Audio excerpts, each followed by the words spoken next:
Okay, thanks to you guys, someone did correctly identify this as a Walthers HO gauge Alco Diesel from 1946.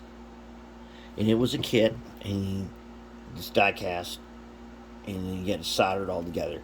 Now, I've been in the process of taking all the details off, cleaning it, and there's globs of solder everywhere. I think I can do a better job. I'm gonna take up all this solder and take it out and put it back together.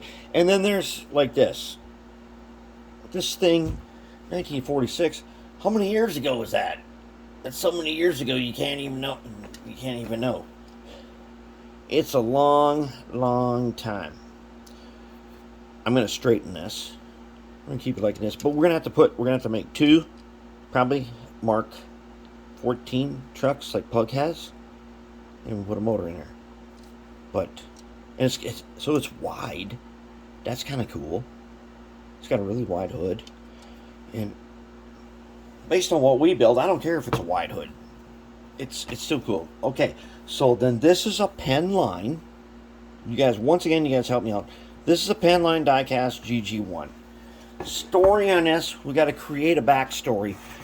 I'm sort of thinking that so somewhere there is a railroad museum. It's like, I don't know, somewhere there. If you go take the Amtrak from Chicago to like DC or something, you go past this place that is a railroad museum. I don't know where it is, Toledo, somewhere like that. They got a GG1. The story might be that in the dark times, when Pug was made, in the dark times, desperation for locomotives was crazy. And going the places that had locomotives, they all got pressed into service and upgraded and as much as they can, because in the future they can build better stuff.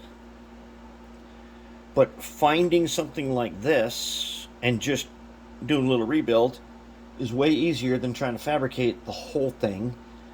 And what they find when we find this, which unfortunately I believe might be true, is that people had broken in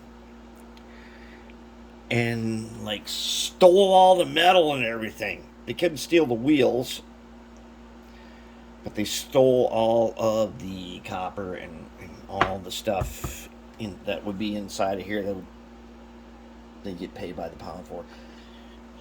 I don't know if that is actually true of the one that I saw, which was, I think it was a Penn Central, and it's painted all black. We're not going to paint this all black. We're going to paint some other color. But I'm going to get into primer, but that might be part of the backstory. Somehow, they find a GG1 where you can't salvage what's inside because it's been stolen by, you know what I'm talking about. People who steal, they'll steal the coils out of an air conditioner and then go sell it. But they find this and they're like, you know what we can do? We can put one of our diesel engines in here, and we can put some traction motors in. Traction motors they can build right away, good ones, and maybe we'll make some special trucks, something like that. But I'm going to get him into paint because I really want to paint him. I polished him. He's going to be really nice. And then I'm going to get this guy. I'm going to unsolder him. I'm going to desolder him. Then I'm going to resolder him. Put them back together, straighten them out, and put the details on and stuff. And we're going to paint that guy too. This guy here is going to be green and parchment. It's going to be green with a parchment stripe.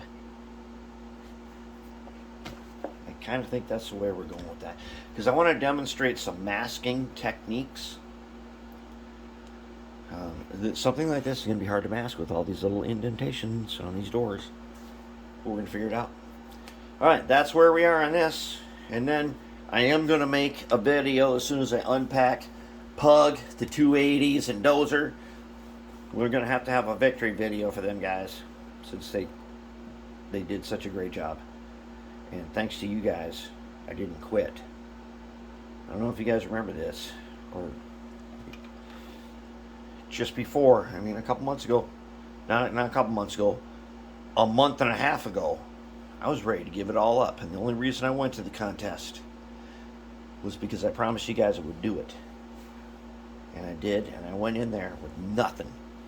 Went in there with the locomotives, no paperwork, no nothing. And took first through fifth place. Got 4 merit awards. And it was because you guys pushed me.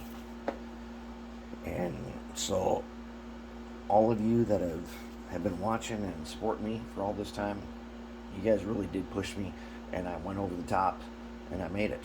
That's crazy. That's unbelievable. And I really appreciate all you guys who do that kind of stuff. All right, let's get back to work.